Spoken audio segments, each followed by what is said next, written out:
প্রিয় শিক্ষার্থী বন্ধুরা, আসসালামু আলাইকুম। আশা করি তোমরা সবাই ভালো আছো। তো আজকে আমি তোমাদের ষষ্ঠ শ্রেণীর ইংরেজি তোমাদের দ্বিতীয় অধ্যায়ে লিসন দেখতে পাচ্ছ যে 2.4-এ দেখতে পাচ্ছ যে এখানে তোমাদের কাজ দেওয়া রয়েছে। তারা বলেছে যে এই যে বক্সের ভিতরে তারা কিছু শব্দ দিয়েছে এবং সেই শব্দগুলো এই যে শূন্যস্থান রয়েছে সেখানে সঠিক জায়গাতে বসাতে হবে, যে আসলে কোন জায়গাতে কোন শব্দগুলো বসবে।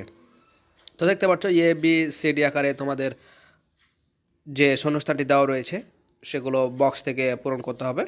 তো চলে যাই আমরা সেটা সমাধান করি। তো তার আগে একটা কথা বলে রাখি, আমরা কিন্তু তোমাদের প্রয়োজনীয় সকল ভিডিও পর্যায়ক্রমে সবগুলো আপলোড দিচ্ছি। তোমরা সেই ভিডিওগুলো সবার আগে পেতে চ্যানেলটি সাবস্ক্রাইব করে আজই আমাদের সদস্য হয়ে যাও। তো চলে যাই, আর কথা না বলে আমরা শুরু করি। তো দেখতে পাচ্ছ এখানে তারা বলেছিল যে প্রয়োজনে তুমি কিন্তু একই শব্দ পুনরায় ব্যবহার করতে পারবে।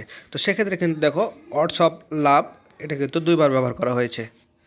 তো ভালো থেকো, দেখা হবে পরবর্তীতে। আল্লাহ হাফেজ।